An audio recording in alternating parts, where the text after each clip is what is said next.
എല്ലാവർക്കും നമസ്കാരം. അഡ്വക്കേറ്റ് ശൈല റാണിയാണ് ഇന്ന് കൂടെയുള്ളത്. മാം നമസ്കാരം. മാം, നമ്മൾ കഴിഞ്ഞ കുറച്ച് ദിവസങ്ങളിലൊക്കെ സംസാരിച്ചിരുന്നൊരു വാർത്തയുണ്ടായിരുന്നു. ബാല എലിസബത്ത് കോകില വിഷയവുമായി ബന്ധപ്പെട്ടിട്ടുള്ള ഏറ്റവും പുതിയ അപ്ഡേഷനിലെ നിയമവശങ്ങളും അതിന്റെ സാമൂഹിക വശങ്ങളുമാണ് സംസാരിക്കുന്നത്. മാം തറവിലി അത് ഫോളോ ചെയ്യുന്ന ഒരു വ്യക്തിയാണെന്നും കഴിഞ്ഞ വീഡിയോയിൽ എലിസബത്തിന് എന്ത് നിയമസഹായം ഉണ്ടെങ്കിലും അത് പ്രൊവൈഡ് ചെയ്യാൻ റെഡിയാണെന്ന് ഉൾപ്പെടെയുള്ള കാര്യങ്ങൾ പറഞ്ഞിരുന്നു. മാം, കഴിഞ്ഞ കുറച്ചധികം വീഡിയോകളിലായി എലിസബത്ത് പറയുന്ന ഒരു പ്രധാനപ്പെട്ട കാര്യം, തന്നെ ആരും പരിഗണിക്കുന്നില്ല, താൻ റേപ്പ് അടക്കമുള്ള കാര്യങ്ങൾ ഉന്നയിച്ചിട്ട് പോലും തനിക്കെതിരെ ഇത്രയും അധികം പ്രശ്നം ഉണ്ടായിട്ടും ഒരു നീതിന്യായ വ്യവസ്ഥ ഉണ്ടായിട്ട് ഈ നാട്ടിലും ആരും കേസ് എടുക്കുന്നില്ല. തനിക്ക് സപ്പോർട്ട് ആളുകളുടെ ഇടയിൽ നിന്ന് കിട്ടുന്നുണ്ടെങ്കിൽ പോലും നിയമപരമായിട്ടുള്ള ഒരു സപ്പോർട്ട് സിസ്റ്റത്തിന്റെ ഭാഗമായി കിട്ടുന്നില്ല എന്ന് പറയുന്നുണ്ട്. മാം, എന്തുകൊണ്ടാണ് ഇത് സംഭവിക്കുന്നത്? എലിസബത്തിന് സത്യത്തിൽ ഇതൊരു നിയമപരമായ പരിജ്ഞാനം കുറവുള്ളത് കൊണ്ടാണോ, അതോ സിസ്റ്റം എലിസബത്തിനെ പരിഗണിക്കാത്തത് കൊണ്ടാണോ? അത് ശരിക്കും ലീഗൽ നോളജ് ഇല്ലാഞ്ഞിട്ടാണ്. ഇപ്പൊ നമ്മൾ എല്ലാ വ്യവസ്ഥകളും അല്ലെങ്കിൽ നിയമവ്യവസ്ഥകൾ പ്രകാരം മാത്രമേ കേസ് എടുക്കാനാണെങ്കിൽ അതിന്റെ പ്രൊസീജിയർ ഫോളോ ചെയ്യാനും പറ്റുള്ളൂ. ഇത് പ്യുവർലി എലിസബത്തിന്റെ വീഡിയോസ് ഒക്കെ അതിലെ അവളുടെ ആ വിഷമങ്ങളെല്ലാം ഞാൻ കാണാറുണ്ട്. അത് ശരിക്കും പറഞ്ഞു കഴിഞ്ഞാല് അവളുടെ നിസ്സഹായാവസ്ഥയും കൂടെ അതിനകത്ത് വെളിപ്പെടുന്നുണ്ട്. മാനസികാവസ്ഥയെല്ലാം നമ്മൾ അതിനകത്ത് ഒരിക്കലും ജഡ്ജ്മെന്റൽ ആവാതെ നമ്മൾ കാണേണ്ട കാര്യമുണ്ട്. പക്ഷെ എന്നാൽ പോലും നമ്മൾ നിലനിൽക്കുന്ന ഒരു നിയമവ്യവസ്ഥയുണ്ട്. ആ വ്യവസ്ഥയുടെ കീഴിൽ വരുന്ന സമയത്ത് ഒരു വ്യക്തിപരമായിട്ടുള്ള കാര്യങ്ങളാണെങ്കിൽ അവർ മുന്നോട്ട് വന്ന് കംപ്ലൈന്റ് കൊടുക്കാത്തടത്തോളം കാലം ഒരു ഡിഫാക്റ്റോ കംപ്ലൈനന്റ് വേണം, എങ്കിൽ മാത്രമേ അവർക്ക് പരാതി എടുക്കാവുള്ളൂ. ഒരു എക്സാമ്പിൾ പറയുകയാണെങ്കിൽ ഇപ്പം ഹണി റോസിന്റെ ഒരു കേസ് ആണെങ്കിൽ ഹണി റോസിന്റെ അങ്ങനത്തെ ഒരു പരാമർശം നടത്തിയപ്പോഴെല്ലാവരും നമ്മൾ പ്രതികരിച്ചു. പക്ഷെ എന്നാലും പോലും മുന്നോട്ടിറങ്ങി എനിക്കിതിൽ പരാതി ഉണ്ട്, ഞാൻ അതിൽ മാനസികമായിട്ട് ബുദ്ധിമുട്ടുണ്ട് എന്ന് പരാതി പറയാത്തോടത്തോളം, ഒരു പരാതി എഴുതി റിട്ടേൺ ആയിട്ട് കൊടുക്കാത്തോടത്തോളം കാലം കംപ്ലൈന്റ് സ്വീകരിക്കാൻ പറ്റില്ല.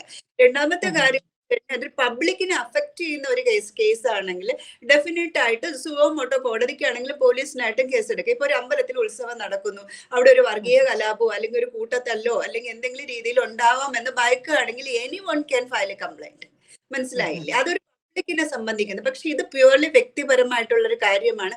അപ്പൊ ആരും ഒരിക്കലും എലിസബത്തിന് വേണ്ടി ഇപ്പൊ ഈ മണി എലിസബത്ത് ഒരു കേസിൽ പറയുന്നു എന്നെ മാനസിക മറ്റെന്തോന്ന് ആക്സിഡന്റ് ശ്രമിച്ചു എന്നൊക്കെ പറഞ്ഞല്ലോ, കൊല്ലാൻ ശ്രമിക്കുന്നു, പറയുന്നുണ്ട്. അത് ശരിക്കും പറഞ്ഞു കഴിഞ്ഞാൽ പോലീസ് പ്രൊട്ടക്ഷൻ അവൾക്ക് ആവശ്യപ്പെടാം എന്നുള്ള കേസാണ്. ഒന്നുകിൽ എലിസബത്ത് അല്ലെങ്കിൽ എലിസബത്തിന്റെ പാരന്റ്സോ സിബ്ലിങ്ങോ കൂടെ നിൽക്കുന്ന ഒരാള് പരാതിയുമായിട്ട് ഹൈക്കോടതിയിൽ പോവുകയാണെങ്കിൽ ഡെഫിനറ്റ് ആയിട്ട് കോടതി അവൾക്ക് പോലീസ് പ്രൊട്ടക്ഷൻ കൊടുക്കും. പക്ഷെ എലിസബത്ത് ഇപ്പോഴെന്ന് വെച്ച് കഴിഞ്ഞാല് ഒരു നിയമപരമായിട്ട് ചിലപ്പോൾ അവൾക്ക് അതിനുള്ള മാനസികമായിട്ടുള്ള അത് വന്നിട്ടുണ്ടാവില്ല. അതായിരിക്കും ഒരു നിയമപരമായിട്ടുള്ള ഫൈറ്റിന് അവളായിട്ട് അതിന് ഇനിഷ്യേറ്റീവ് എടുത്തിട്ടില്ല. നമുക്കൊരിക്കലും കുറ്റം പറയാനും പറ്റില്ല. അതിനുള്ള ഒരു മാനസികാവസ്ഥ അവൾക്ക് എത്തിയിട്ടുണ്ടാവില്ല. പക്ഷെ ഇതൊരിക്കലും പബ്ലിക് ന്യൂസൻസ് അല്ലാത്തടത്തോളം കാലം ആർക്കും അത് സുവോ മോട്ടോ കേസ് എടുക്കാൻ പറ്റില്ല. ഇറ്റ്സ് എ പേഴ്സണൽ ആയിട്ടുള്ള ഒരു കാര്യം, വ്യക്തിപരമായിട്ടുള്ള ഒരു കാര്യം. തീർച്ചയായിട്ടും വളരെ വ്യക്തമാണ്. എന്റെ അടുത്ത പ്രധാനപ്പെട്ട ചോദ്യം, ഈ ബാല എന്ന് പറയുന്ന വ്യക്തി കഴിഞ്ഞ ദിവസം മാധ്യമങ്ങളെ കണ്ടിരുന്നു. ബാല കേസ് ഫയൽ ചെയ്തിട്ടുണ്ട്. അപ്പം മാധ്യമങ്ങളെ കാണുന്ന വേളയിൽ എലിസബത്തിനെതിരെ കുറച്ചധികം ആരോപണങ്ങൾ കൊടുത്തു. സ്വാഭാവികമായും ആളുകൾ പറയുന്ന അവൾ എന്നെ ഉപദ്രവിക്കുന്നു എന്നതിനേക്കാൾ ഉപരിയായി എലിസബത്തിനെ കുറിച്ച് വ്യക്തിപരമായി കടന്നാക്രമിക്കുന്ന കുറച്ച് ആരോപണങ്ങൾ നടത്തി. എലിസബത്തിന് ഭ്രാന്താണ് എന്ന രീതിയിൽ ഉൾപ്പെടെ അവർ ഡിപ്രഷന് മരുന്ന് കഴിക്കുന്നു, അവരുടെ മുൻ വിവാഹത്തെ കുറിച്ച് പരാമർശിച്ച് സംസാരിക്കുന്നു. അപ്പൊ സത്യത്തിൽ ഇത് ഒരു ഡിഫമേഷൻ മാത്രമല്ലല്ലോ, അതിന് മറ്റു ചില നിയമപരമായ പരിരക്ഷകൾ എലിസബത്തിന് ഈ ഒരു സ്റ്റേറ്റ്മെന്റ് മാത്രം വെച്ച് സ്വീകരിക്കാൻ പറ്റില്ലേ? ഉറപ്പായിട്ടും അതിനകത്ത് മെന്റൽ ഇൽനെസ് എന്ന് പറയുന്നത് ശരിക്കും പറഞ്ഞു കഴിഞ്ഞാൽ മാനസിക രോഗി എന്ന് പറഞ്ഞ് മുദ്ര കുത്തുന്നതാണ്. അത് ഒരിക്കലും ഒരാൾക്കെതിരെ പറയാൻ പറ്റുന്ന ഒരു കാര്യമില്ല. അതിന് അയാൾ അത് പേഴ്സണലും അല്ല അത് ആരോപിക്കാൻ വേണ്ടിയിട്ട്. അത് ശരിക്കും ഒരു സ്റ്റേറ്റ്മെന്റ് ആണ്. ഡിഫമേഷൻ കേസ് ക്രിമിനൽ ആയിട്ടും സിവിൽ ആയിട്ടും കൊടുക്കാം. മനസ്സിലാവുന്നുണ്ടോ? അത് പ്പെടാം. അതേപോലെ അവൾക്ക് വന്നിട്ട് പണിഷ്മെന്റ് കിട്ടുന്ന ഒരു ഒഫൻസും കൂടെയാണ്. പക്ഷെ നേരത്തെ ഇത് പറഞ്ഞ പോലെ ഇതെല്ലാം അഫക്ട് ചെയ്യുന്നത് ഒരാളെയാണ്, ഒരു വ്യക്തിയെയാണ്. അതുകൊണ്ട് ആ വ്യക്തിക്ക് എനിക്കെതിരെ പറഞ്ഞു. ഇപ്പം ഞാൻ അഡ്വക്കേറ്റ് ശൈല റാണിയെ വ്യക്തമായിട്ട് എടുത്തു പറയുകയാണ്, നിങ്ങൾ ഒരു മാനസിക രോഗിയാണ്, മെന്റൽ ഇൽനെസ് ഉള്ള പേഴ്സൺ ആണെങ്കിൽ അത് എന്റെ കരിയറിനെയും എന്റെ പേഴ്സണൽ ആയിട്ടുള്ള എന്നെ ഭയങ്കര മാനസികമായിട്ട് ഉദ്ദേശിക്കുന്നു, ഞാനൊരു പരാതി കൊടുക്കാം അയാൾക്കെതിരെ. അതേപോലെ അത് പബ്ലിക്കായിട്ട് അത്ര മീഡിയയുടെ മുമ്പെയാണ് അത്ര ഡിഫമേറ്ററി സ്റ്റേറ്റ്മെന്റ് ആയിട്ട് പറയുന്നത്. അത് ഒരിക്കലും നമുക്ക് അംഗീകരിച്ചു കൊടുക്കാൻ പറ്റുന്ന ഒരു കാര്യവും അല്ല. പിന്നെ മെന്റൽ ഇൽനെസ് എന്ന് പറഞ്ഞ നിയമത്തിന്റെ മുമ്പേ വരുന്ന സമയത്ത് ഒരിക്കലും ഒരു ഫാമിലി ഇഷ്യൂസിൽ വരുന്ന സമയം ഒരു ഡിപ്രഷനോ അല്ലെങ്കിൽ ഒരു ആങ്സൈറ്റി ഇഷ്യൂസ് ഒന്നും ഒരിക്കലും മെന്റൽ ഇൽനെസ് ആയിട്ട് പോലും കഴിയില്ല. ഒരു അവസ്ഥയാണ് മെന്റൽ ഇൽനെസ്. അല്ലെങ്കിൽ അൺസൗണ്ട് മൈൻഡ്, ഇത് ശരിക്കുള്ള മാനസിക രോഗങ്ങളാണ്.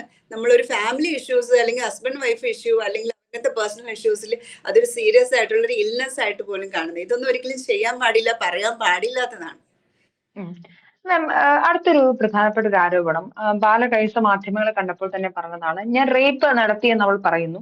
റേപ്പ് ആണെങ്കിൽ അത് ഒരു തവണയല്ലേ നടത്താൻ പറ്റുകയുള്ളൂ, ഒരുപാട് തവണ റേപ്പ് നടത്താൻ പറ്റുമോ എന്നൊരു ചോദ്യമാണ്. ആ ചോദ്യത്തിന് മാം, നമ്മൾ കഴിഞ്ഞ തവണ ഇതിനെക്കുറിച്ച് സംസാരിക്കുന്നത് ബന്ധപ്പെട്ട വിഷയം സംസാരിച്ചപ്പോൾ മാം പറഞ്ഞിരുന്നു, മാരിറ്റൽ റേപ്പ് എന്ന് പറഞ്ഞൊരു കോൺസെപ്റ്റ് അല്ലെങ്കിൽ അങ്ങനെ ഒരു ലീഗൽ കൺസെപ്റ്റ് ഇവിടെ ഇല്ല. ആഫ്റ്റർ മാരേജ് ലീഗലായിട്ട് നടത്തിയ മാരേജ് ആണെങ്കിൽ അല്ലെങ്കിൽ ഏതെങ്കിലും സെറിമണി നടത്തിയിട്ടുണ്ടെങ്കിൽ അതിനുശേഷം ഭർത്താവിന് മേൽ ഭാര്യയ്ക്ക് അങ്ങനെ ഒരു ആരോപണം നടത്താൻ പാടില്ല എന്ന് പറയുന്നുണ്ട്. ഇവിടെ നാട്ടിൽ മൊത്തത്തിലുള്ളൊരു പ്രധാന പ്രശ്നങ്ങൾ വന്ന് ആദ്യം റേപ്പ്, പല പെൺകുട്ടികളും കഴിഞ്ഞ 5 വർഷമായി എന്നെ ഒരാൾ റേപ്പ് ചെയ്യുകയായിരുന്നു, 2 വർഷമായി റേപ്പ് ചെയ്യുകയായിരുന്നു എന്നൊക്കെ പറയുന്ന സമയത്ത് വരുന്ന കോമൺ കമന്റ് ബോക്സ് ചോദ്യമായിരിക്കാം ഒരു പക്ഷേ ഇത്. എന്നാൽ പോലും റേപ്പ് ആയി വരുമ്പോൾ അത് ആദ്യത്തേത് മാത്രമല്ലേ, പിന്നീടുള്ളതിനെയൊക്കെ വെച്ചിട്ട് ഒരു 5 ലൈംഗിക ബന്ധത്തിൽ ഒരുമിച്ച് ഏർപ്പെടുന്നു, കുറച്ച് നാൾ കഴിയുമ്പോൾ മാത്രം റേപ്പായി മാറുന്നു, അല്ലെങ്കിൽ തനിക്ക് റേപ്പായി തോന്നുന്നത് മാത്രമാണോ ആ ഗ്രൗണ്ടിൽ വരുന്നത്? എന്താണ് അതിന്റെ ഒരു നിയമവശം? ഞാൻ പറഞ്ഞല്ലോ, റേപ്പ് എന്ന് പറയുന്നത് വിത്തൗട്ട് കൺസെന്റ് ഒരാളുടെ ഒരു ശാരീരിക ബന്ധത്തിൽ അയാളുടെ ഇഷ്ടമില്ലാതെ താല്പര്യമില്ലാതെ റേപ്പ് ചെയ്ത്, അതായത് ബലാത്കാരമായിട്ട് സെക്ഷൽ ഇന്റർകോഴ്സ് ചെയ്യുന്നതാണ് റേപ്പ്. പക്ഷെ അതിനകത്ത് കുറെ എക്സംഷൻ ഉണ്ട്. ഈ കൺസെന്റ് വാങ്ങുന്നത്, ഞാൻ നിങ്ങളെ വിവാഹം കഴിച്ചോളാം അല്ലെങ്കിൽ വേറെ എന്തെങ്കിലും വാഗ്ദാനം നൽകി അല്ലെങ്കിൽ തെറ്റിദ്ധരിപ്പിച്ചിട്ട് ഞാൻ നിങ്ങളെ ഭർത്താവാണെന്ന് തെറ്റിദ്ധരിപ്പിച്ചിട്ട് അങ്ങനെ പല പല കാര്യങ്ങളിൽ കൺസെന്റ് വാങ്ങിയിട്ടുണ്ടെങ്കിലാണ് അത് ശരിക്കും പറഞ്ഞു കഴിഞ്ഞാൽ പിന്നെയും റേപ്പിന്റെ കണ്ണ്. അതാണ് വിവാഹ വാഗ്ദാനം നൽകി പീഡിപ്പിച്ചു എന്ന് പറയുന്നത്. കാരണം ആ കുട്ടി അവൾ കൺസെന്റ് കൊടുത്തത് എന്നെ നാളെ അവള് വിവാഹം കഴിച്ചോളാം എന്നുള്ള ആ ഉറപ്പിന്മേലാണ്, അല്ലെങ്കിൽ അത് കാരണമാണ് ഇവൻ കൺസെന്റ് അവളിൽ നിന്ന് വാങ്ങിച്ചത്. അപ്പൊ വിത്ത് കൺസെന്റോടുകൂടെ സെക്ഷൽ റിലേഷനിൽ ഏർപ്പെടുന്നു. പക്ഷെ അവള് കൺസെന്റ് കൊടുത്തത് നാളെ അവളെ വിവാഹം കഴിക്കും എന്നുള്ള ആ ഉറപ്പിന്മേലായിരുന്നു. അത് കാരണമാണ് അത് േക്ക് വരുന്നത്. പക്ഷെ ഈ ബാലയുടെ കേസിൽ ബാലയുടെ ആരോപണം എന്ന് പറയുന്നത് ഒരാളെ ഒരിക്കലല്ലേ റേപ്പ് ചെയ്യാൻ പറ്റൂ, ഇത്രയും പ്രാവശ്യം റേപ്പ് ചെയ്യാൻ പറ്റുമോ എന്ന്. ഇത് മെയിനായിട്ട് മനസ്സിലാക്കേണ്ടത്, നമ്മൾ അവരുടെ കീഴിൽ ആ കസ്റ്റഡിയിൽ ഇരിക്കുകയാണ്. ഇപ്പൊ ചിലപ്പോൾ രണ്ടാം അച്ഛൻ പീഡിപ്പിച്ചു അല്ലെങ്കിൽ കുറെ നാൾ കൊണ്ട് നമ്മൾ ഒരു കുട്ടികളെ പീഡിപ്പിക്കുന്നു അല്ലെങ്കിൽ കൂടെ ഇരുന്നു. അപ്പൊ കാരണം വെച്ച് കഴിഞ്ഞാൽ പുള്ളിക്കാരത്തി എനിക്ക് മനസ്സിലാക്കിയത് ഒരു ദിവസം ആ വീട്ടിലോട്ട് കയറിപ്പോയതല്ല, അയാളുടെ കീഴില് അയാളുടെ കൂടെ അയാളുടെ കസ്റ്റഡിയിൽ അല്ലെങ്കിൽ അയാളുടെ കൂടെ ഒരു ലിവിങ് ടു റിലേഷൻഷിപ്പിലായിരിക്കും. അപ്പൊ ആ വിക്ടിമിന് ചില സമയത്ത് പുറത്തേക്ക് ചാടാനുള്ള മാനസികമായിട്ടോ ശാരീരികമായിട്ടോ സാമ്പത്തികമായിട്ടോ ഉണ്ടായിട്ടുണ്ടാവില്ല. അപ്പൊ അദ്ദേഹത്തിന്റെ കീഴിൽ ഇരിക്കുന്ന സമയത്ത് ഒരു ദിവസം കൊണ്ട് അയാൾ ചെയ്യുമ്പം പിന്നെ ചിലപ്പോൾ മാനിപ്പുലേറ്റ് ചെയ്തിരിക്കുകയായിരിക്കും. കാരണം നമ്മളൊരു വീഡിയോയിൽ കണ്ടില്ല, എലിസബത്ത് ഗോൾഡ് ആണ്, അവള് പ്യുവർ ഗോൾഡ് വ്യക്തി, ചിലപ്പോൾ അത് മാനിപ്പുലേറ്റ് ചെയ്തായിരിക്കാം. നീ അങ്ങനെ ചെയ്തിട്ടല്ലേ, അതിങ്ങനെ ചെയ്തിട്ടില്ലേ, ഞാൻ ഇനി ഇങ്ങനെ ആവർത്തിക്കില്ല, ഞാൻ ഒരിക്കലും അത് ചെയ്യില്ല എന്നൊക്കെ പറഞ്ഞ് മാനിപ്പുലേറ്റ് ചെയ്തിട്ട് പിന്നെയും ആ ലെവലിലേക്ക് ആക്കിയതായിരിക്കും. അപ്പൊ ഒരിക്കലും നമുക്കത് തള്ളിക്കളയാൻ പറ്റുന്ന ഒരു സാധനം അല്ല ഈ ഒരൊറ്റ സ്റ്റേറ്റ്മെന്റ് ആണ്. ഒരിക്കലല്ലേ ചെയ്യാൻ പറ്റുള്ളൂ, 10 പ്രാവശ്യം ചെയ്യാൻ പറ്റൂ എന്നൊക്കെ പറയുന്നത് നമുക്ക് ഇങ്ങനെ തള്ളിക്കളയാൻ പറ്റില്ല. ഡെഫിനറ്റ്ലി അത് മനസ്സിലായോ മനസ്സിലേക്ക്? തീർച്ചയായിട്ടും ഒരാളെ എങ്ങനെ അവരൊക്കെ നായക നടന്മാരാണ്, സിനിമയിലെ ഇതുപോലുള്ള സ്ത്രീവിരുദ്ധമായ വാചകങ്ങൾ വളരെ വേഗം അവർക്ക് ഉപയോഗിക്കാനും തീർച്ചയായിട്ടും സാധിക്കും. മാം, അടുത്തൊരു പ്രധാനപ്പെട്ട ഒരു ചോദ്യമുണ്ട്. അതായത് ബാല പല സ്റ്റേറ്റ്മെന്റിനിടയിലും താൻ ഒരു രോഗിയാണ്, താൻ കരൾമാറ്റ ശസ്ത്രക്രിയക്ക് വിധേയനായ വ്യക്തിയാണ്, തനിക്ക് അങ്ങനെയുള്ള പ്രശ്നങ്ങളുണ്ട്, താൻ ജീവിതകാലം മുഴുവനും മരുന്ന് കഴിക്കേണ്ടി വരും എന്ന് ആളുകളുടെ സിമ്പതി ക്രിയേറ്റ് ചെയ്തെടുക്കാൻ വേണ്ടിയുള്ള കുറച്ച് സാധനങ്ങളൊക്കെ പറയും. പലപ്പോഴും കോർട്ടിലൊക്കെ നിൽക്കുമ്പോഴും മാം അത് സ്ഥിരമായി ഓപ്പോസിഷനിൽ നിന്ന് കേൾക്കുന്ന വാചകങ്ങളായിരിക്കാം. സത്യത്തിൽ ഒരാളുടെ രോഗാവസ്ഥ, അയാൾ ചെയ്ത ക്രൈമിനെ അല്ലെങ്കിൽ ക്രൈം ചെയ്തു, അയാൾക്ക് രോഗാവസ്ഥയുണ്ട്, അങ്ങനെയാണെങ്കിൽ അത് ശിക്ഷയിൽ എന്തെങ്കിലും ഇളവ് കിട്ടുന്നതിനൊരു കാരണമാകാറുണ്ടോ? ഇപ്പോ നമ്മൾ അയാൾ രോഗി എന്നുള്ള കാര്യം കൊണ്ട് അയാൾ ആ ശിക്ഷ ചെയ്തിട്ടില്ല അല്ലെങ്കിൽ ആ കുറ്റം ചെയ്തിട്ടില്ല എന്ന് ഈ ഒരു രേഖയിൽ നമുക്ക് പറയാൻ പറ്റില്ല. പക്ഷെ നമ്മൾക്കിപ്പോ റേപ്പ് ചെയ്യുന്ന സമയത്ത് അയാൾക്ക് വേറെ മാനസിക പ്രശ്നം, അൺസോൾഡ് മൈൻഡ് ആയിരുന്നു അല്ലെങ്കിൽ ഇമ്പോർട്ടന്റ് ആയിരുന്നു, അയാൾക്ക് ഒരിക്കലും റേപ്പ് ചെയ്യാൻ കഴിയില്ല, അങ്ങനത്തെ കാര്യങ്ങളൊക്കെ ആണെങ്കിൽ ഉറപ്പായിട്ടും അയാൾ കുറ്റക്കാരനല്ലാതിരിക്കുക അല്ലെങ്കിൽ കുറ്റക്കാരനാവാനുള്ള ചാൻസ് കുറവാണെന്നൊക്കെ കോടതി വയ്ക്കുക. പിന്നെ ചില രോഗാവസ്ഥ അല്ലെങ്കിൽ ഏജ് അല്ലെങ്കിൽ സ്ത്രീയാണ്, ഇതൊക്കെ ശിക്ഷയുടെ ഇളവ് കുറച്ച് കൊടുക്കുക. എന്ന് വെച്ച് കഴിഞ്ഞാൽ ഇപ്പൊ നമ്മളൊരു വയസ്സായ ഒരു സ്ത്രീയാണ് ശിക്ഷിക്കുന്നത്, അല്ലെങ്കിൽ വയസ്സായ ഒരു പുരുഷനാണ് എങ്കിൽ ചിലപ്പോൾ ഇളവ് ഒരു 6 വർഷത്തെ ചിലപ്പോൾ ഇളവ് കുറച്ച് കൊടുക്കാനുള്ള ചാൻസസ് ഉണ്ട്. അത് കോടതിയുടെ ഡിസ്ക്രിപ്ഷണൽ പവറാണ്. കോടതിക്ക് തോന്നുകയാണ് ശരിക്കും അയാൾക്ക് അതിനുള്ള അർഹത ഉണ്ട് തോന്നുകയാണെങ്കിൽ ഈ രോഗാവസ്ഥ അല്ലെ ട്രീറ്റ്മെന്റ് എടുക്കുന്ന ഒരു വ്യക്തിയാണെങ്കിൽ ചാൻസ് ഉണ്ട്. പക്ഷെ ഒരു സിമ്പതി ക്രിയേറ്റ് ചെയ്യാൻ വേണ്ടി ബാല പറയുന്ന സ്റ്റേറ്റ്മെന്റുകളൊന്നും മുഖവിലേക്ക് എടുക്കില്ലല്ലോ.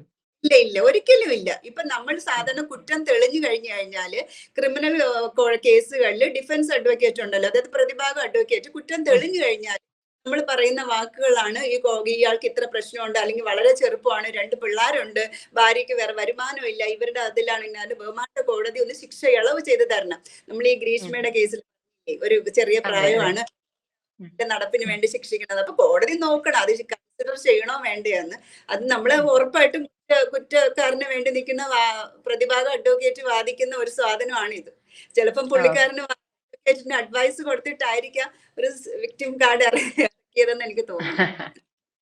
ശരിയാണ് മാം. എന്റെ മറ്റൊരു ചോദ്യം, ഇതിൽ ബാല മാറി നിൽക്കട്ടെ, ഇതിൽ അടുത്തൊരു ഘട്ടത്തിൽ എത്തുന്ന സമയത്ത് കഴിഞ്ഞ ദിവസം കൂടി എലിസബത്തിനെതിരെ ഏറ്റവും കൂടുതൽ വിമർശനവുമായി സോഷ്യൽ മീഡിയയിൽ വന്നത് ബാലയുടെ നിലവിലെ ഭാര്യ കോകിലയായിരുന്നു.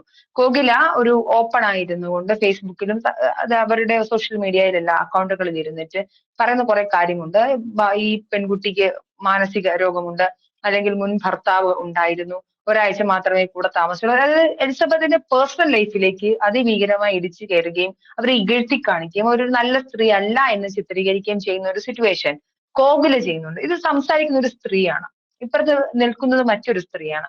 ഈ സ്ത്രീയും അതായത് ഒരു ഭർത്താവും ഭാര്യയും എന്നതിനേക്കാൾ ഉപരിയായി മറ്റൊരു വേർഷൻ ഓഫ് ആംഗിൾ അവിടെ വരുന്നുണ്ട്. അതായത് ഈ അങ്ങനെ ഒരു ആ സ്റ്റേറ്റ്മെന്റ് വരുമ്പോൾ നിയമം ആരുടെ പരിധിയിലായിരിക്കും? കാര്യം അവരെ സംബന്ധിച്ച് നോക്കുമ്പോൾ ബാല ഭർത്താവാണ്, അയാളെ പ്രൊട്ടക്ട് ചെയ്യേണ്ട ആവശ്യമുണ്ട്. ഇങ്ങനൊരു കാര്യം കോടതിയുടെ മുന്നിൽ വന്നാൽ അല്ലെങ്കിൽ നിയമപരമായി നോക്കുമ്പോൾ കോകില ചെയ്യുന്നത് ശരിയോ തെറ്റോ? ഒരിക്കലും ഇല്ല, തെറ്റ് തന്നെയാണ്, 100% തെറ്റാണ്. വ്യക്തിപരമായിട്ട് എനിക്ക് നോക്കുകയാണെങ്കിൽ ബാല ഒരു വെപ്പണായിട്ടാണ് കോകില ഉപയോഗിക്കുന്നതായിട്ട് എനിക്ക് ഫീൽ ചെയ്തിട്ടുള്ളത്. പിന്നെ കോകില ആണെങ്കിലും ഒരു 18 വയസ്സ് കഴിഞ്ഞ ഇന്ത്യൻ പൗരയായിട്ടൊരു സ്ത്രീയെന്നോ പുരുഷനൊന്നോ ഇല്ല, ഒരാൾക്കെതിരെ ഡിഫമേറ്ററി സ്റ്റേറ്റ്മെന്റ് എടുക്കുന്നുണ്ടെങ്കിൽ അത് 100% അത് ഒഫൻസുമാണ്. അത് ഒന്നും അറിയാത്തൊരു വ്യക്തി ഇപ്പൊ അതേസമയം ഒരു ഡോക്ടറാണ്, അവർ ട്രീറ്റ്മെന്റ് എടുത്തിട്ടുണ്ട് അല്ലെങ്കിൽ എങ്ങനെ, കാരണം അതിന് എന്നാ പോലും പറയാൻ പാടില്ല എന്നാണ് പേഴ്സണൽ ആയിട്ടുള്ള കാര്യങ്ങൾ. ഒരു കാര്യം എന്തെങ്കിലും ഉണ്ട് എങ്കിൽ ഈ പബ്ലിക്കായിട്ട് വിളിച്ചു പറയുന്നത്, അതിന് കോകിലയ്ക്ക് അതിൻ്റെതായ ബേസിക് ആയിട്ടുള്ള ഒരു ഇതും ഇല്ല. ബാലയുടെ ഭാര്യ ഒരു പദവി, അതേപോലെ ബാല പറഞ്ഞിട്ടുള്ള അറിവുകൾ മാത്രം വച്ചിട്ട് ഒരു സ്ത്രീക്കെതിരെ ഇങ്ങനെ പബ്ലിക്കായിട്ട് പറയുന്നത് ടൂ മച്ച് ആണ്. അത് ഭയങ്കര ഒഫൻസീവ് ആണ്. പിന്നെ രണ്ടാമത്തെ കാര്യം, അത് മറ്റേ ആൾ ഒരു വെപ്പണായിട്ട് ഉപയോഗിക്കുന്നു എന്നുള്ളത് സാധാരണക്കാർക്ക് എല്ലാവർക്കും മനസ്സിലാവുന്നതാണ്. അതും ഇവൾക്കെതിരെ, അതായത് ഈ കോകില എന്ന് പറയുന്ന പെൺകുട്ടിക്ക് അറിവില്ലായ്മ കാരണമായിരിക്കാം ചിലപ്പോ ഇവള് തന്നെ ഇങ്ങനെ വന്നിട്ട് പറയണ കേട്ടിട്ട് അത് വിളിച്ചു പറയുന്നത്. വളരെ ചെറിയ കുട്ടിയാണ്, അവൾക്ക് അങ്ങനെ പറഞ്ഞു കൊടുത്ത നോളജ് ഇല്ലായ്മയാണെന്നാണ് എനിക്കും തോന്നിയത്. ഇങ്ങനെ പറയുന്നത് ഒരു കുറ്റകൃത്യമാണ്. പക്ഷെ അവിടെ മറ്റൊരു വശം കൂടി ഉണ്ടല്ലോ. ഇപ്പോ എലിസബത്ത് സ്ഥിരമായി തന്റെ യൂട്യൂബ് ചാനലിൽ മുഖം കാണിക്കാതെ വീഡിയോ ഇടുന്ന സമയത്തും ബാല ഫ്ലാറ്റിൽ പെൺകുട്ടികളെ വിളിച്ചുകൊണ്ട് വന്നതായിട്ടും അല്ലെങ്കിൽ പല തരത്തിലുള്ള കാര്യങ്ങൾ പറയുന്നുണ്ട്. ഇതിൽ ശരി ഉണ്ടാവാം, തെറ്റുണ്ടാവാം, നമുക്കൊരിക്കലും പറഞ്ഞില്ല, അത് കോടതിയാണ് തീരുമാനിക്കേണ്ടത്. ആഫ്റ്റർ ഓൾ ഒരു വക്കീൽ എന്ന രീതിയിലും മാമും അത് തന്നെയായിരിക്കും പറയുക. അപ്പൊ കോകില ഇത് പറയുന്നത് തെറ്റാണെങ്കിൽ എലിസബത്ത് ഇത് പറയുന്നത് ശരിയാകും, അല്ലെങ്കിൽ അതും തെറ്റാവാനൊരു സാധ്യത ഇവിടെ നിലനിൽക്കുന്നില്ലേ? ഇതിപ്പോ നമ്മൾ അങ്ങനെ ഭയങ്കര ഇന്റഗ്രിറ്റിയെ ക്വസ്റ്റ്യൻ ചെയ്യുമ്പോ ആർഗ്യുമെന്റൽ വയസ്സ് നോക്കുകയാണെങ്കിൽ എലിസബത്ത് എന്ന് പറയുന്ന വിക്ടിമാണ്. അവൾ അനുഭവിച്ച കാര്യങ്ങളാണ് അവൾ പറഞ്ഞുകൊണ്ടിരിക്കുന്നത്. ഞാൻ ഇങ്ങനെ നേരിട്ടു, ഞാനിത് ചന്തുന്ന്. പക്ഷെ കോകില വന്നിട്ട് ഷീ സപ്പോർട്ടിങ് സമ്മോൺ എൽസ്. വേറൊരാൾ പറഞ്ഞ കാര്യം മാത്രമേ കോകിലയ്ക്ക് അറിയുള്ളൂ. കോകിലയുടെ അടുത്ത് എലിസബത്ത് എന്തെങ്കിലും ചെയ്ത കാര്യങ്ങളോ അല്ലെങ്കിൽ എലിസബത്ത് കോകിലയുമായിട്ടുള്ള ഡയറക്റ്റ് ആയിട്ടുള്ള കാര്യങ്ങളല്ല. പിന്നെ രണ്ടാമത്തെ കാര്യം, ഇപ്പം എലിസബത്ത് ഉപയോഗിച്ചിരിക്കുന്ന മീഡിയ വഴിയുള്ള ഈ ആരോപണങ്ങൾ ചിലപ്പം കോടതി ബാലയുടെ ഒരു കൺസിഡറേഷൻ വന്നിട്ട് അത് സ്റ്റോപ്പ് ചെയ്യിച്ചു കഴിഞ്ഞാൽ പിന്നെ എലിസബത്തിന് മുമ്പേ വേറൊരു വഴിയില്ല. കാരണം വെച്ചാൽ ഒരാളെ വ്യക്തിപരമായിട്ട് ആരോപിക്കുന്നതിന് ഒരു പരിധിയുണ്ട്, മനസ്സിലായി? അങ്ങനെ ഏതെങ്കിലും ബാലയ്ക്കും അതിൻ്റെതായിട്ടുള്ള നിയമസംരക്ഷണം ഇന്നത്തെ വ്യവസ്ഥ അനുസരിച്ച് കിട്ടാണ്ടാണ്. എന്നയ്ക്ക് എതിരെ ഇങ്ങനെ ഡിഫമേറ്ററി സ്റ്റേറ്റ്മെന്റ് ഇടുകയാണ് എന്ന് ബാല കോടതിയിൽ പോവുകയാണെങ്കിൽ എല്ലാ മീഡിയയിൽ നിന്നും കോർട്ട് ഓർഡർ വരും, ഇനി അത് ചെയ്യരുതെന്ന്. അങ്ങനെ കോർട്ട് ഓർഡർ എങ്ങാനും എലിസബത്തിനെതിരെ വന്നു കഴിഞ്ഞാൽ എലിസബത്തിന് പിന്നെ എലിസബത്ത് ഇപ്പൊ എനിക്ക് തോന്നുന്നത് ഈ മീഡിയയിൽ കൂടെ ഇങ്ങനെ പറയുക മാത്രമാണ് എലിസബത്ത് ഇപ്പൊ ചെയ്തുകൊണ്ടിരിക്കുന്നത്. ചിലപ്പോൾ ആ കുട്ടിയുടെ ഞാൻ പറഞ്ഞല്ലോ, നമ്മൾ ഒരിക്കലും എക്സ്പെക്ട് ചെയ്യരുത് ബാക്കിയുള്ളവരെ പോലെ ഒരു വിക്ടിം എഴുന്നേറ്റ് നിന്ന് ഫൈറ്റ് ചെയ്യാനുള്ള ശക്തി അവർക്ക് ഉണ്ടാവും നമ്മൾ ഒരിക്കലും പ്രതീക്ഷിക്കരുത്. അവർ ചെയ്യുന്നത് ായിട്ട് തോന്നുക, ഇതെന്താ ഈ കുട്ടി ഇങ്ങനെ ചെയ്യണം, ഇങ്ങനെ ചെയ്യാത്തത്. നമ്മൾ ആരും പറയാനില്ല, കുട്ടിയുടെ കൂടെ നിൽക്കുക, അതിനുള്ള ഒരു ശക്തി നമുക്ക് കൊടുക്കുക, അവൾ അതിൽ നിന്ന് പുറത്തേക്ക് വരും. നമ്മൾ 1 കൊല്ലം കഴിഞ്ഞോ 2 കൊല്ലം കഴിയുന്ന എലിസബത്ത് ഒരു വാരിയറെ പോലെ ചിലപ്പോൾ നിന്നാന്നിരിക്കും, ഒരു ലീഗൽ ഫൈറ്റിന് തയ്യാറായെന്നിരിക്കുക. പക്ഷെ ഇപ്പോഴത്തെ എലിസബത്തിന് നമ്മൾ ചെയ്യേണ്ട കാര്യമില്ല. അവളുടെ മനസ്സുകൊണ്ട് ശരി തോന്നുന്നത് ചെയ്യട്ടെ. അവൾക്ക് ഇപ്പൊ ബാൻ ചെയ്യുകയാണെങ്കിൽ അത് അവൾക്ക് വേറെ ഒരു മീഡിയ വഴിയും നമ്മളെ കണക്ട് ചെയ്യാനോ വേറൊന്നും പറ്റത്തുമില്ല. പക്ഷെ ആ നിയമവ്യവസ്ഥ പാലിക്കും. തീർച്ചയായിട്ടും അത് പൂർണ്ണമായ അർത്ഥത്തിൽ അതിനെ ഞാൻ മാനിക്കുന്നുണ്ട്. പക്ഷേ മറ്റൊരു കമന്റ് ബോക്സ്, ഇതെല്ലാം കോമൺ മാന്റെ സംശയങ്ങളാണ്. ഞാൻ അവരുടെ പക്ഷത്താണെന്ന് വിചാരിക്കരുത്. ഒരു അഡ്വക്കേറ്റിനെ കയ്യിൽ കിട്ടുമ്പോഴാണ് നമുക്കിതൊക്കെ ചോദിച്ച് മനസ്സിലാക്കാൻ പറ്റുന്നത്. അടുത്ത ഒരു പ്രധാനപ്പെട്ട ചോദ്യം എന്ന് പറയുന്നത്, ഇത് എലിസബത്ത് വിവാഹം കഴിഞ്ഞു, ബാലയുമായി വിവാഹബന്ധത്തിൽ ഏർപ്പെട്ടിരിക്കുന്നു. കുറച്ച് നാളുകൾ കഴിയുമ്പോൾ അദ്ദേഹം അതിൽ നിന്ന് വിമോചനയായി പുറത്തേക്ക് വരുന്നു. കുറച്ച് വർഷങ്ങൾക്ക് ശേഷം, 1.5 വർഷത്തിന് ശേഷമായിരിക്കും ബാല കോകിലയുമായി ബന്ധത്തിൽ ഏർപ്പെടുന്നത്. അപ്പം ഈ ഒരു ടൈം പീരീഡിൽ പ്രതികരിക്കാത്ത എലിസബത്ത് എന്തുകൊണ്ട് ഒരു വർഷത്തിന് ശേഷം ബാല മറ്റൊരു വിവാഹ ബന്ധത്തിലേക്ക് പോയപ്പോൾ മാത്രം പ്രതികരിച്ചു? അത് ബാലയുടെ വിവാഹ ബന്ധത്തെ തകർക്കാനുള്ള കോകിലയുടെ സ്ട്രാറ്റജി ആണെന്നൊരു വിഭാഗം ആളുകൾ പറയുന്നുണ്ട്. നമുക്കതിനൊന്നും അക്സെപ്റ്റ് ചെയ്യുന്ന അല്ല അനുകൂലിക്കുന്ന സ്റ്റേറ്റ്മെന്റ് ഞാൻ പിന്തുണയ്ക്കുന്നില്ല. ഏതെങ്കിലും ഒരു ഘട്ടമുണ്ട്, അതായത് എനിക്കിപ്പോ ഞാൻ ഏർപ്പെടുന്ന വിവാഹ ബന്ധത്തിൽ നിന്നും ഞാൻ പുറത്തിറങ്ങിയതിനു ശേഷം എനിക്ക് ചിലപ്പോൾ 1 വർഷം കഴിഞ്ഞായിരിക്കും അതിനെക്കുറിച്ച് പറയാനുള്ള താല്പര്യം ഉണ്ടാവുക. അപ്പം ഒരു ടൈം ഡ്യൂറേഷനുള്ളിൽ ഇത് പറയണം, അല്ലെങ്കിൽ ഇത്ര ഡ്യൂറേഷൻ കഴിഞ്ഞാൽ ഇത് പറയരുത് എന്നൊരു സംവിധാനമുണ്ടോ ഇവിടെ? നിയമവ്യവസ്ഥയിൽ ഇല്ല. അത് ആദ്യമേ ഞാൻ പറഞ്ഞിരിക്കും. ഒരു വിക്ടിമിന് വന്നിട്ട് പിറ്റേ ദിവസം തന്നെ പറയണം, അല്ലെങ്കിൽ അതിന് ഇപ്പം FIR ഇടാൻ വേണ്ടി ലേറ്റ് ആയി, അതൊക്കെ ഡിഫൻസിന് വേണ്ടിയിട്ട് ഒരു പോയിന്റ് എന്തുകൊണ്ട് നിങ്ങൾ വൈകിച്ചു എന്നുള്ളൊരു ക്രോസിലാണെങ്കിലും വരും. പക്ഷെ അത് കാരണം അവര് ക്രൈമിൽ ഇത്ര ദിവസത്തിനുള്ളിൽ പറഞ്ഞില്ല എന്നുള്ളത് ഒരിക്കലും മറ്റേ ആൾക്കൊരു സപ്പോർട്ടായിട്ടോ, അല്ലെങ്കിൽ അത് നമ്മൾ ഇവർ ചെയ്ത തെറ്റാണോ ഇവരെ കുറ്റപ്പെടുത്താനോ അല്ല. അതൊരു സാധാരണക്കാരന്റെ ഒരു അറിവില്ലായ്മേ പറ്റുള്ളൂ. ഒരു മുറിവേറ്റ ഒരാൾ ചിലപ്പോ ആ മുറിവ് ഉണങ്ങാൻ സമയം വേണ്ടി വരും. ഇപ്പൊ എനിക്ക് എടുക്കുന്ന സമയം ഇല്ല മനുഷ്യക്ക് എടുക്കുന്നത്. ചിലർക്ക് അതിന് ലോങ് പീരീഡ് വേണം, ചിലർക്ക് അത് പറയാൻ പോലും കഴിഞ്ഞൊന്നും വരില്ല. അപ്പൊ ഒരാള് അതെന്തുകൊണ്ട് നീ പറഞ്ഞില്ല എന്ന് ചോദിക്കുന്നത് വളരെ അസംബന്ധമായിട്ടുള്ളൊരു ചോദ്യമാണ്. അവൾ ഇപ്പോഴെങ്കിലും പറയാൻ കഴിഞ്ഞല്ലോ, ഇപ്പോഴെങ്കിലും അവള് പറഞ്ഞല്ലോ, തുറന്നു പറഞ്ഞല്ലോ. ഇപ്പൊ ആ കുട്ടിയുടെ ആ എല്ലാ വോയിസിലും വരുന്നതെന്ന് വെച്ചാൽ എന്നെ പോലെ ഒരു വേറൊരു വിക്ടിം ആകരുത് എന്നുള്ളത് അവൾക്ക് ചിലപ്പം ആയിരിക്കാം. പിന്നെ ഞാൻ ഇതെല്ലാം പോയി ആ ട്രോമയിൽ നിന്ന് പുറത്തേക്ക് വരുമ്പോൾ ഉള്ള ഒരു മാനസികാവസ്ഥ. ഇത് ശരിക്കും പറഞ്ഞാൽ ഒരു സൈക്കോളജിസ്റ്റിന്റെ ഒരു ഇന്റർവ്യൂ കൂടെ മനുഷ്യ എടുക്കേണ്ടതുണ്ട്. എനിക്കൊരു നിയമവ്യവസ്ഥ മാത്രമേ പറയുള്ളൂ. എന്താണ് അവൾ കടന്നു, നമുക്ക് ആർക്കും ഊഹിക്കാൻ പറ്റാത്ത ഒരു അവസ്ഥയിലായിരിക്കും. ഒരിക്കലെങ്കിലും ആ ഒരു അവസ്ഥയിലോട്ട് കടന്നു പോയിട്ടുള്ള സ്ത്രീകളുണ്ടെങ്കിൽ കമന്റ് ചെയ്യുന്നത് നന്നായിരിക്കും. കാരണം എങ്കിൽ മാത്രമേ നമുക്ക് പറയുന്ന വാക്കുകളും അവളുടെ ആ വായിലുള്ള സംസാരത്തിലുള്ള വിറയലും അതൊക്കെ ഒരു ഭയമാണ്. അവൾക്ക് എല്ലാത്തിനോടും ഭയമാണ്. അവളുടെ സിസ്റ്റത്തിനോട് ഭയം, ട്രസ്റ്റ് ഇഷ്യൂസ് ഉണ്ട്. ഞാൻ ആരോട് പറയണം? പറയുന്നവരെല്ലാം തിരിച്ച് അവളെ ഉപയോഗിക്കുന്നുണ്ട്. അവള് പറയുന്നുണ്ട് ഞാൻ അവരെ വിശ്വസിച്ച് പറയുന്നു, അവരതിന് എനിക്കെതിരെ. അപ്പൊ പിന്നെ അവൾക്ക് ആരോട് പറയണം, എന്ത് പറയണം? അവൾക്ക് ട്രസ്റ്റ് ഇഷ്യൂസ് ഉണ്ടാവുന്നുണ്ട്. അങ്ങനത്തെ പല മാനസികതയിലോട്ട് അവളെ കടന്നു പോയിക്കൊണ്ടിരിക്കുകയാണ്. അപ്പൊ നമ്മൾ അവളെ അതിൽ നിന്ന് സപ്പോർട്ട് ചെയ്ത് പുറത്തേക്ക് കൊണ്ടുവരിക. നിയമത്തിന്റെ വഴിക്ക് പോകട്ടെ, കുറ്റക്കാരെ ശിക്ഷിക്കട്ടെ, അല്ലാത്തവർ നിരപരാധികളാണെങ്കിൽ വെറുതെ വിടട്ടെ. പക്ഷെ ഈ ഒരു അവസ്ഥയിൽ വളരെ നമ്മൾ അവളെ കുറ്റപ്പെടുത്താനുള്ള ഒരു യോഗ്യതയും നമുക്കില്ല, എന്തുകൊണ്ട് പറഞ്ഞില്ല എന്നുള്ളത്. തീർച്ചയായിട്ടും മാം, വളരെ കൃത്യമാണ് വാക്കുകൾ. എന്തായാലും നമ്മൾ ഇപ്പൊ കഴിഞ്ഞ ദിവസം ഞാനൊരു പുസ്തകം വായിക്കുകയുണ്ടായി, ഹാപ്പിലി ഡിവോഴ്സ് എന്നാണ് പുസ്തകത്തിന്റെ പേര്. ഗൂസ്ബെറി പബ്ലിക്കേഷൻ ആണ്. 13 സ്ത്രീകൾ അവരുടെ ഡിവോഴ്സിന് ശേഷം ജീവിതം കെട്ടിപ്പടുത്തിയ സമയമുണ്ട്. ചില ആളുകൾക്ക് റിക്കവറി പീരീഡ് വളരെ പെട്ടെന്ന് സംഭവിച്ചു, ചില ആളുകൾക്ക് വർഷങ്ങൾ എടുത്തു അവരൊന്ന് ഉയർത്തെഴുന്നേറ്റ് വരാൻ വേണ്ടി. അപ്പം വ്യക്തികൾ എന്ന് പറയുമ്പോൾ വ്യത്യസ്തരായതുപോലെ തന്നെയാണ് അവരുടെ റിക്കവറി ടൈം, അവർ വിഷയങ്ങളെ അഡ്രസ് ചെയ്യുന്നത്, അവരുടെ ട്രോമ അത് എത്രത്തോളം അവരെ വൂണ്ട് ചെയ്തിട്ടുണ്ടെന്നുള്ള കാര്യങ്ങൾ. എന്തായാലും ബാലയുടെ വിഷയത്തിൽ എലിസബത്തിനുണ്ടായ ഒരുപാട് പ്രശ്നങ്ങൾ ഉണ്ടാവും, അവരത് അനുഭവിക്കണം. അവരിപ്പോഴും പറയുന്നതും ഏറ്റവും ഒടുക്കം പറഞ്ഞു വെക്കുന്നതും ഞാൻ മരിച്ചു പോയാലും ഇതൊക്കെ എല്ലാവരും അറിയണം എന്നാണ്. എലിസബത്ത് എങ്ങാനും നമ്മളുടെ വീഡിയോസ് എലിസബത്ത് കാണുന്നുണ്ടെന്ന് തന്നെയാണ് ഞാൻ മനസ്സിലാക്കുന്നത്. അവര് കഴിഞ്ഞ കുറച്ച് ദിവസങ്ങളിലുള്ള വീഡിയോകൾ നമ്മളെ മെൻഷൻ ചെയ്തിട്ടുണ്ട്. എലിസബത്ത് ഇത് തീർച്ചയായും കാണുമെന്ന് അറിയാം. ഇവിടെ നിയമസഹായത്തിന് അഡ്വക്കേറ്റ് ഷൈലാറാണി ഉണ്ട്. മാനസികമായ പിന്തുണയ്ക്ക് ഞങ്ങൾ മാധ്യമങ്ങളും ഉണ്ട്, മറുനാടൻ പ്രത്യേകിച്ചും കൂടെ ഉണ്ടാകും. പൂർണ്ണമായ പിന്തുണയുണ്ട്. എന്തായാലും ഒരുപാട് നന്ദി മാം സംസാരിച്ചത്. Thank you so much.